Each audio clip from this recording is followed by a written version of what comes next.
chères toutes et chers tous, que l'amour soit et que la lumière soit. Alors, nous allons parler de l'année 2026. L'année 2026, c'est vrai que nous sommes en train de finir l'année 2025. Et 2025, donc en numérologie, ça donne le nombre 9. Et le 9, marque la fin d'un cycle. Le 9 marque l'achèvement.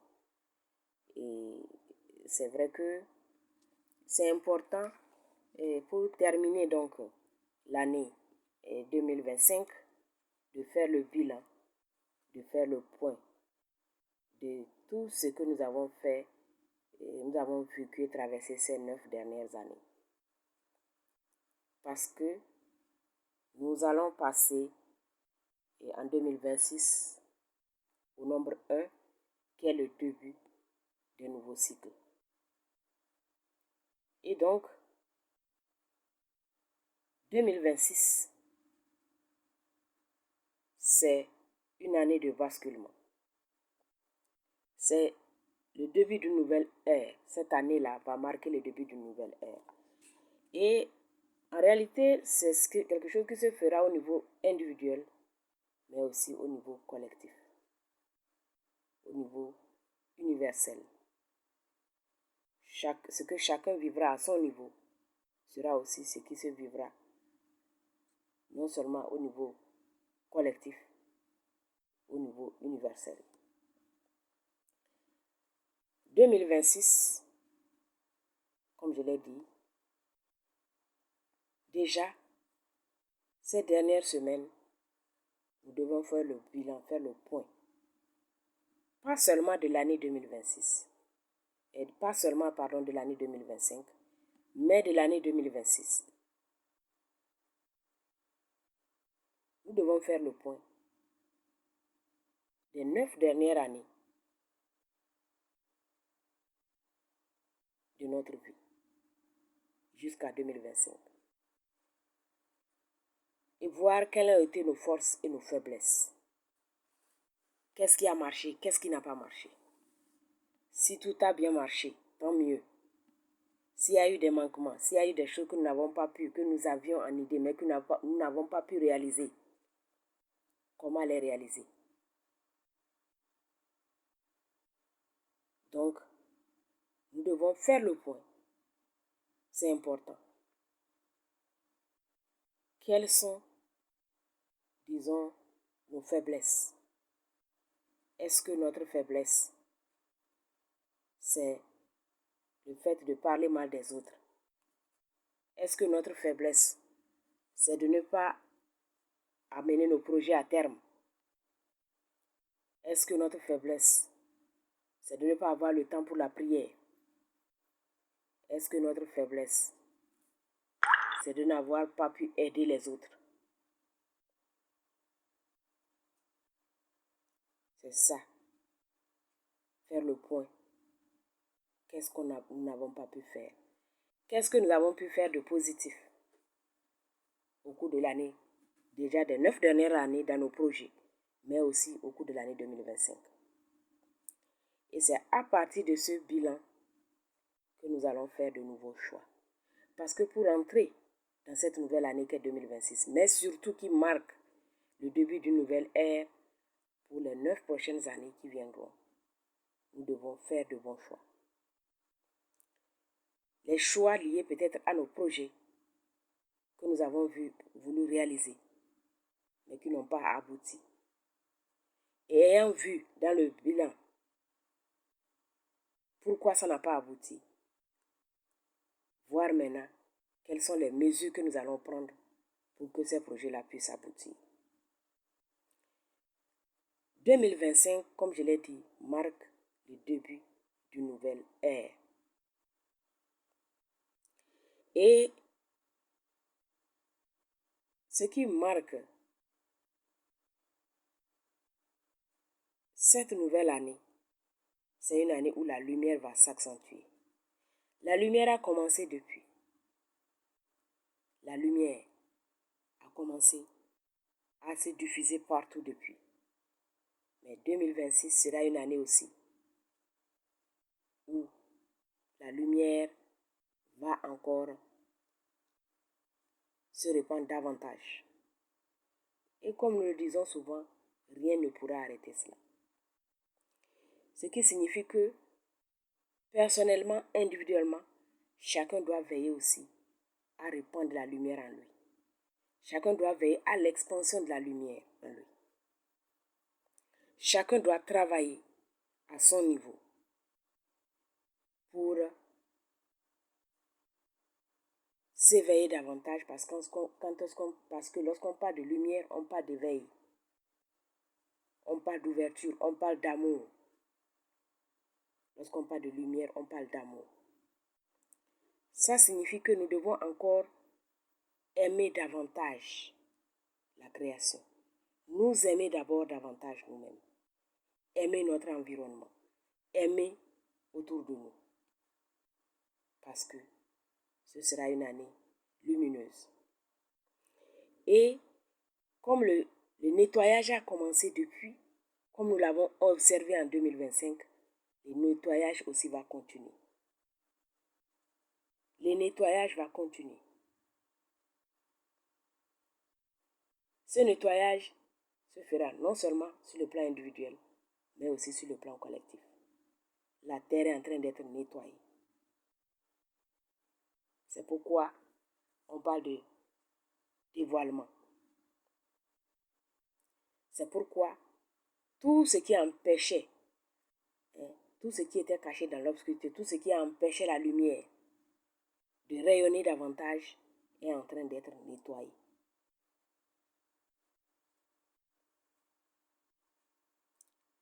Tout est en train d'être nettoyé et le nettoyage va s'accentuer. Tout ce qui n'est pas basé sur l'amour, tout ce qui n'est pas basé sur le collectif, tout ce qui n'est pas fondé sur la justice sociale, sur la compassion, sur l'amour, sur le partage, sera encore et encore nettoyé et balayé.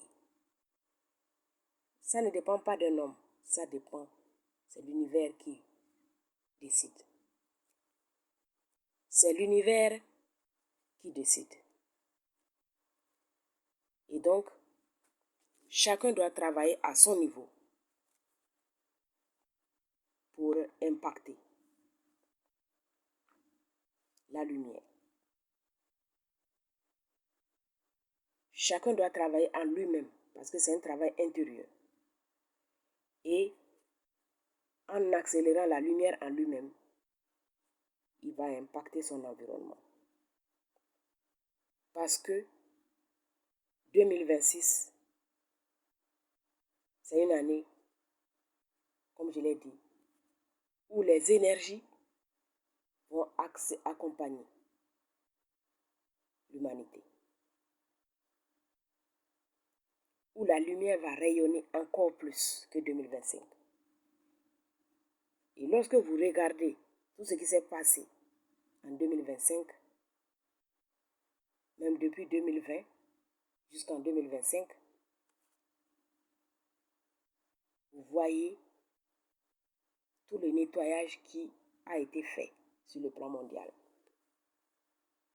Et vous comprenez, lorsqu'on dit que 2026 sera une année encore plus lumineuse. Parce que c'est dans l'heure du temps que tout puisse monter, que l'ascension se fasse. C'est pourquoi beaucoup parlent d'une année de basculement. Parce que davantage d'âmes vont s'éveiller. Parce que accompagnés. Parce que soutenus par le travail qui est fait. Non seulement par les êtres humains, mais aussi par les êtres de lumière qui accompagnent l'humanité dans cette grande traversée.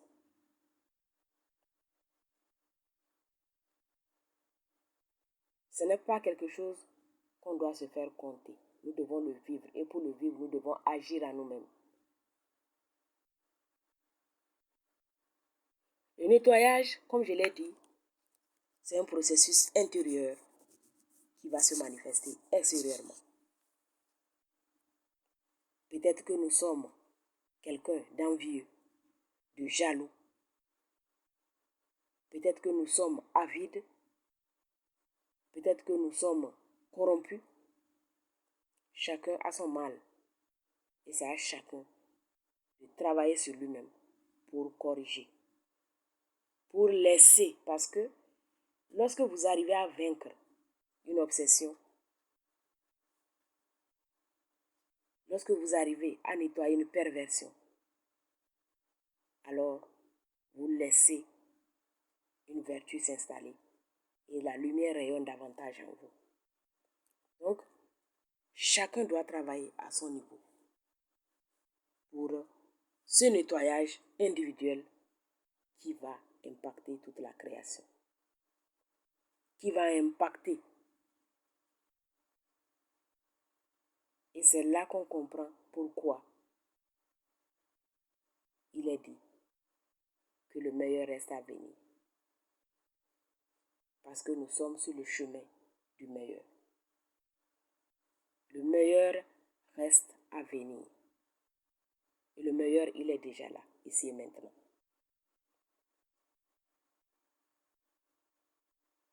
Le meilleur, il est déjà là, ici et maintenant.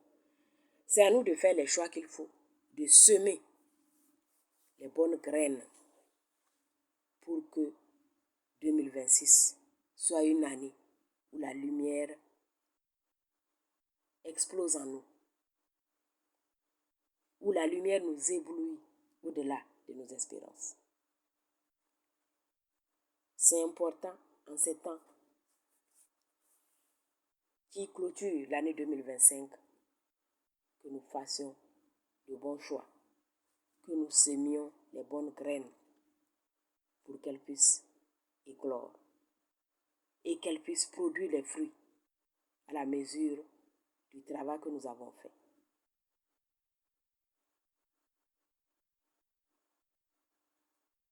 Mais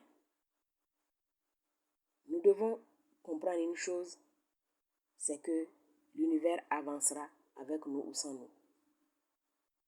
L'univers ne va plus nous attendre. L'univers avancera avec nous ou sans nous.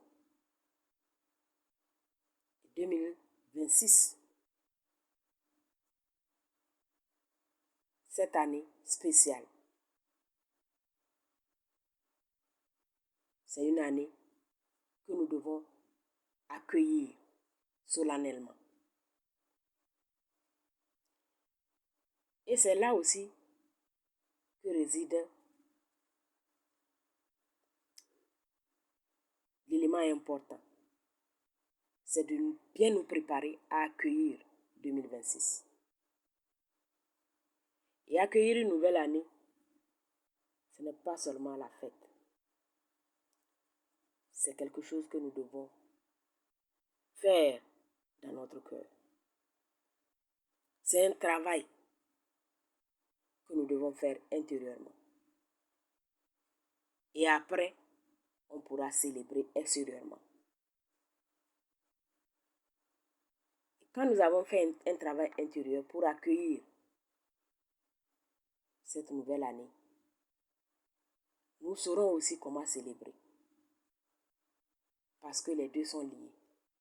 Comment accueillir, comment célébrer cette nouvelle année, nous saurons comment le faire.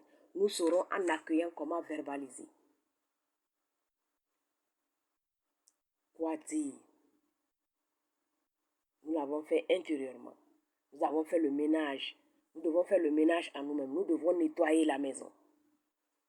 Ce que nous faisons extérieurement, nous devrions le faire d'abord intérieurement.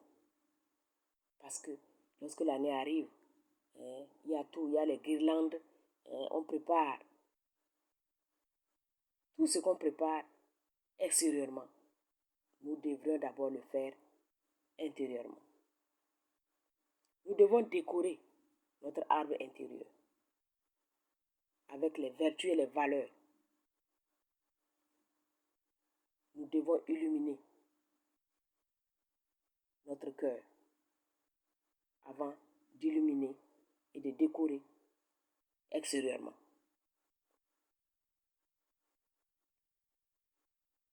C'est le même processus. Parce que avant de décorer, nous nettoyons, nous enlevons les anciennetés, nous rangeons au grenier ou dans le magasin tout ce qui ne sert plus, tout ce qui n'est plus nécessaire, tout ce qui ne cadre plus. Lorsque nous avons rangé, alors nous faisons maintenant de nouvelles installations pour une nouvelle année. Ce que nous faisons extérieurement, nous devons le faire intérieurement. Certains font le vide-grenier, tout ce qu'ils n'utilisent pas, ils vendent ou bien ils donnent.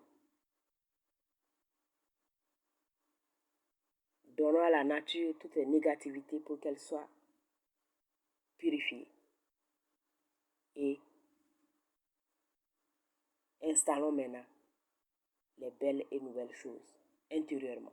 L'être humain souvent se contente de faire ça extérieurement. C'est vrai que la nuit il va pour prier. Il dit je vais aller prier, mais la prière, elle doit être soutenue par un travail intérieur, par une métamorphose intérieure. C'est ça qui donne des fruits durables. Et c'est ça qui nous fera avancer. De travailler sur nous-mêmes, d'accompagner la prière par un travail intérieur, un travail sur nous-mêmes. C'est ça qui va nous permettre d'avancer. Et de pouvoir profiter pour vivre le changement véritable.